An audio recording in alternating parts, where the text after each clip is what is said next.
Good morning, everyone. It's Grace with Bougie Beaks Hen Haven. I had a little bit of a development after I made my last post last night about where I was cuddling with the babies. Check this out. Look at this, guys. Look what she's doing. I dropped some crumbles there in the blanket. Look at her. Look at them both. They're eating. Oh, happy day. Oh, they're eating. Oh my gosh, they're eating. Yes. You just don't know how happy that makes me. Oh, breakthrough. So here we are this morning, and look. Somebody's eating. So that was the one right there that was, and Scotia's helping. She's offering moral support, moral snout port.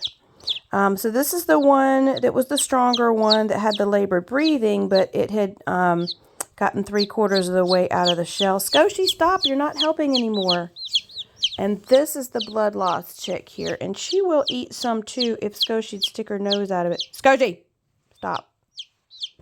So this one is standing in the bowl, kind of preventing the other one.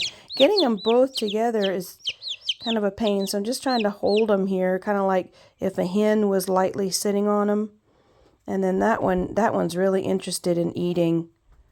And then really all it takes is one, and then the other one will be like, oh, what you got over there, you know?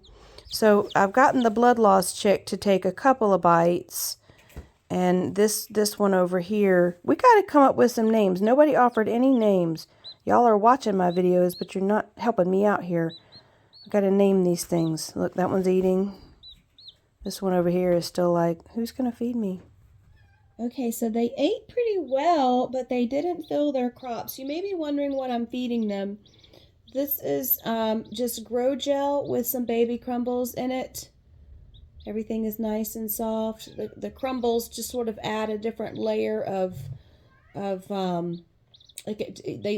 like to pick the crumbles out of the Grow Gel because they can see them in there. So I've loaded my syringe. Then every once in a while, by the way, I'll just sort of stir it up with my finger to make it look a little bit different, and sometimes they'll peck more. So my 3/4 out chick, this one is the stronger one. And she did much better with eating, but she didn't fill her crop, I can tell. So I'm going to go ahead and finish feeding her. And then the other one ate. I'm sorry I couldn't film it, but I don't have enough hands. So I had to hold the bowl, I had to hold the chicks, I had to hold the dog. So you may be saying, okay, well, they're eating on their own. Can they go out yet? Back to the mother. Well, no, they can't. And they're because they're still just so weak and they're tottering around. Whereas the other babies that are with Cosette, they are running all over the place. So these birds still need a good bit of supportive care, number one.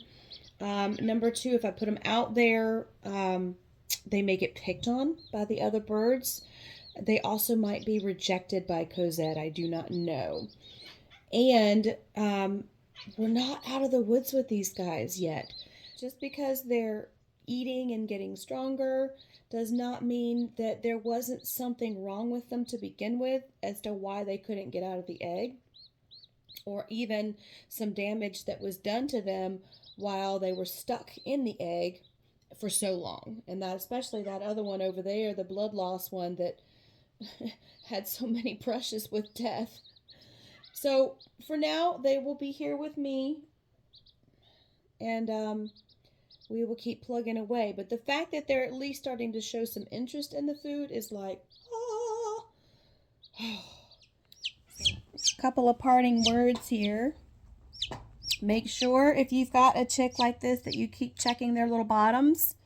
That little blood loss bird has I guess that's pasty butt. You know, I don't think I'd ever really dealt with it before, but she still has little pooies. Her little pooies are getting stuck to her bottom. And so I keep having to take a warm paper towel and moisten them and gently pull them off. So remember, don't just grab and pull because you can disembowel your bird. The other thing is I am not giving them water. That grow gel has a ton of water in it, and since it's in a gel form, they're less likely to aspirate. I don't really like giving just straight water if I can help it, because you can very quickly... So aspiration, by the way, means that they suck it into their lungs. Then you got a different problem. But, so no, the grow gel has plenty of water in it for right now. They don't really need for me to give them water in their beaks. And I feel like it's just a little bit too risky to do that. Look at them, they're so cute. This is how Minnie Cooper used to like for me to do, just sit and kind of give her a little bit of a squeeze, as though the hen were sitting on him. What you doing, girls? Mama needs to go brush her teeth, because I think one of you pooped in my mouth last night while I was sleeping. And I know it wasn't you, because you got so pasty bottom and yours is stuck to your butt. That only leaves one more candidate.